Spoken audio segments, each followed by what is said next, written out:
You know what I mean? He's confident in everything he's doing. His technique is where it needs to be. He gets that sound out of the snare. He gets that nice booming sound out of the bass drum. You know where his eighth notes are. You can interpret everything that he's doing. No one has to guess, is he playing eighth notes or triplet? You don't have to guess. Now that's now pocket. A lot of times when pocket comes up, we like to think of funkier things, which I tend to do too. So say I'm playing something, you know, based around James Brown or Tower of Power, you know, Earth, Wind, and Fire or something like that. Typically you're going to be playing some of the notes that your bass player is, and you're going to be not playing some of the notes that your bass player is. What you have to do is, pocket is two things to me. It's one, being being relevant to what's being played, and it's also technique. So like, I'll play a beat that everyone knows from James Brown drummers, or something around it.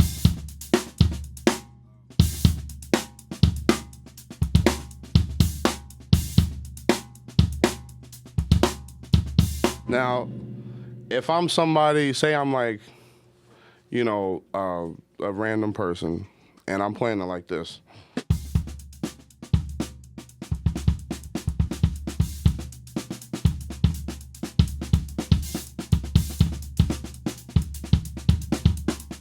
I'm doing too much, and I'm not getting this.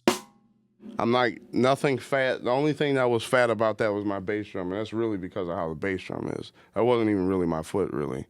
So like, it's all about how you're when you play the beat, I play it, and then Raphael plays it, and then Darren plays it.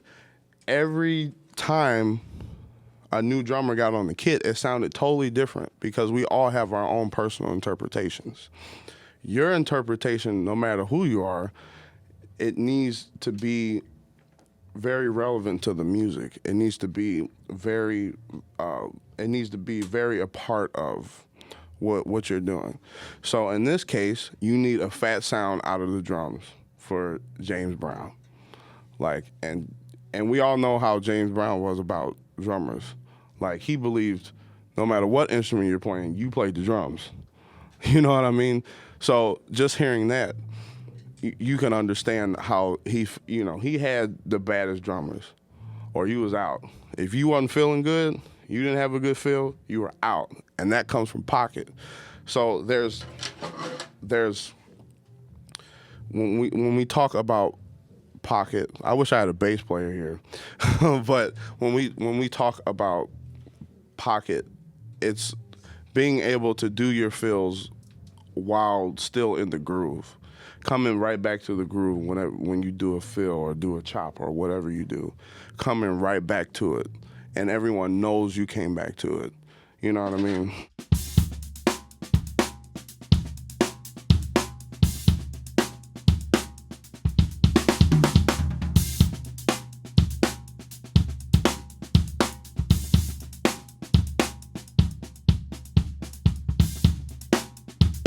You know what I mean? Everything has to seem like you have to, whatever you're doing, you have to feel like you're floating on clouds. Like, I'm so serious. Like, everything has to be smooth together as one, and that's how you get a tight pocket. You know what I mean? You can't. You got to be with your bass player. You have to be with. I mean, really, your whole band. Not just the bass player, you have to be with the whole band. But everyone is usually going to be playing something different. Everyone isn't going to be playing the same rhythm the whole time. You know, like the guitar player, the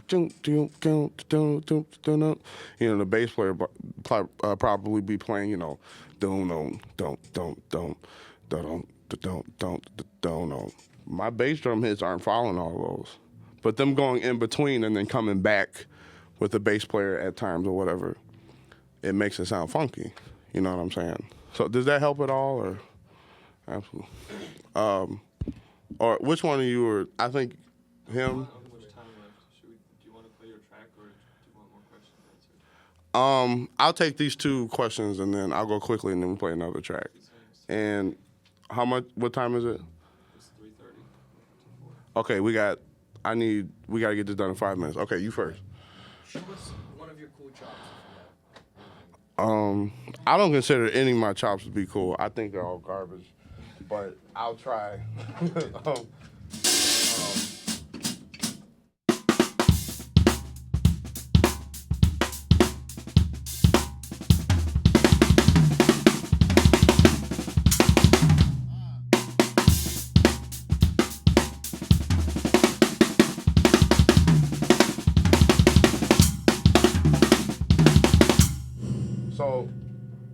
So what was that? Okay, so it starts like this. So I do a lot of triplets.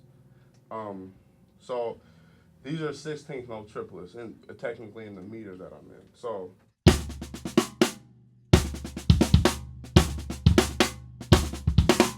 So sometimes I'll switch between what I'm doing there. So I'll put that bass drum right before I come back on the one.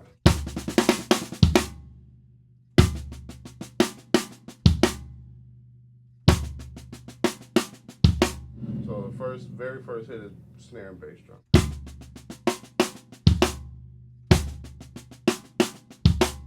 And then from there, so that's the more trickier part.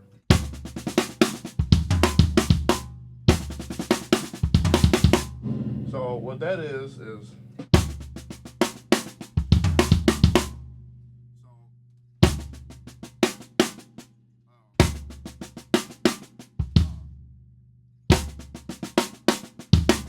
and again, I switch from this, or I'll do this. So let's pretend we're just doing that.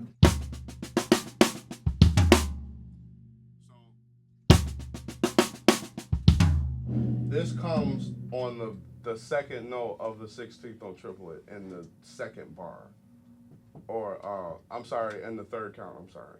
So I'll break it down some more. Do we all have that?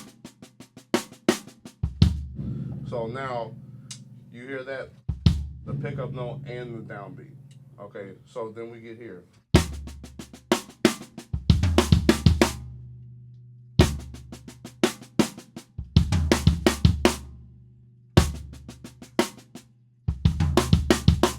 Does that make more sense?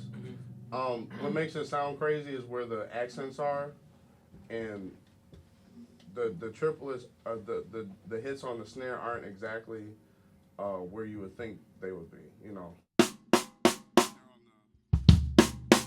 they come in on a different time. Okay, that's does that help more? So then, and this is what I mean by breaking it down. Sometimes we don't even really need to hear the counting. Some of us do. But once we hear it slow, then we can do it faster.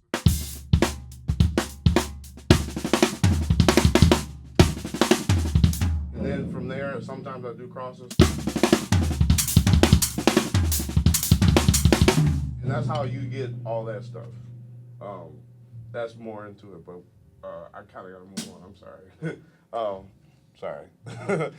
You next. I had a similar question, actually. Okay. I was going to ask, what are your favorite licks?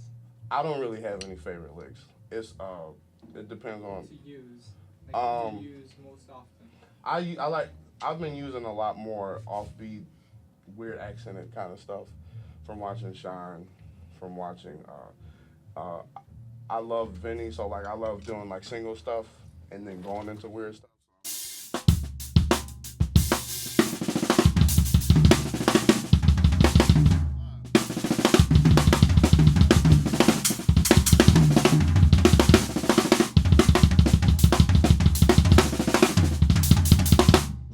stuff like that.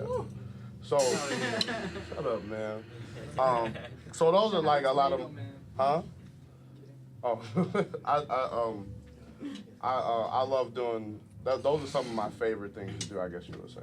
And you've been waiting forever. I'm sorry. Yeah, man. So moving around the kit, what do you try to avoid using? Which muscles do you try to avoid using when you're moving around? Oh, so because I'm getting especially in my right hand, I'm getting my right forearm, I'm getting some pains right here. okay. So I'm trying to use my arm less. Okay. More of my wrist, but you kind of got to use everything. You, in reality, you do, but where the power is coming from is a different story. So when I move around, the reason why I'm moving so fast is because, or I'm moving kind of fast, I guess you would say, but not really. I don't think so, but if wow, that just came out so wrong. You're moving fast. Yeah. The reason why it may look, what I'm trying to say is it looks more complicated because I'm switching from different parts of the drum set sporadically. Right. And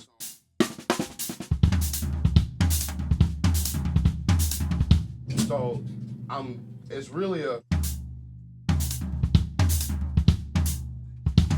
Yeah, I mean more in the context of just going, from snare to mid tom to floor tom, just something. all you gotta use- really do is, use French, right? Use rebound, but when you're on one tom and you're just you're moving fast on one tom, it's one thing. But when you're moving fast and going across toms, it's kind of hard to use that French grip, well, what you have to do is you have to adjust. First of all, it all depends on what your setup is. Right. But you have to adjust to what your drum set is, which is why we supposed to take a lot of time to make sure that we're comfortable. So for me, I like being more like for those of you who said, for those of you who were at the Air Spirits clinic, he said he likes to be more around. I'm sorry, he likes to be above his kid. I'm kind of the same way. I sit up higher. I don't sit up as high as him anymore. I used to sit up that high, but then I got lazy. But I sit up kind of mid to high, kind of. Yeah. And what I usually, man, like you just have to make sure that this motion is right. Like you have to use just the right amount to get around to the kit. But you're still using the same thing.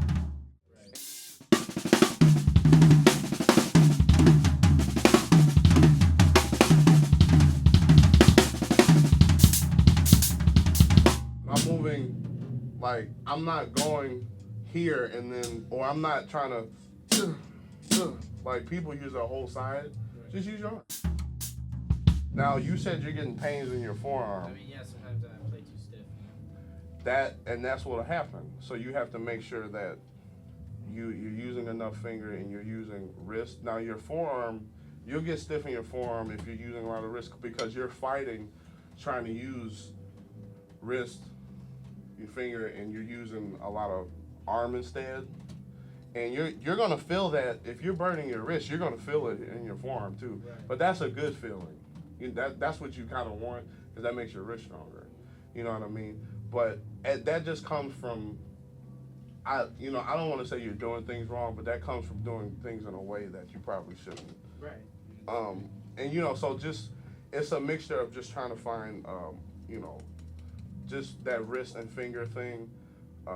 The mix between the drummers are different. The mix between what you want and stuff like that. Right. You know what I mean? So does that help at all? Yeah, or? it does. It's I gotta stop. You going from my elbow. You know what I'm saying? Yeah, I mean, and Wrist you and can finger, yeah. you can go a little bit. It's just that try to minimize your movement from your body as much as possible. You know what I mean? I'm gonna play to. I did a drum cover, and for those of you who haven't seen it, please go check it out. It's on YouTube. It's by a band called Noah. I think there's 2 people in the band who usually do it. It's like an electronic group. It's really funky. It's real electronic like. I did a cover of it. I'm gonna do things totally different probably from what I haven't touched the cover since I did it, which was like 2 months ago or something like that. So I'm gonna do it and hopefully I don't fail. But yeah, here we go. And if you know, we have to set things down. But if you guys, man, like have any other questions, like after we set down and stuff like that, I'll be more than happy to answer it. And if you guys don't have me on Facebook, like message me on Facebook and ask me questions there or whatever, man. I'm always free to talk, man. So don't hesitate.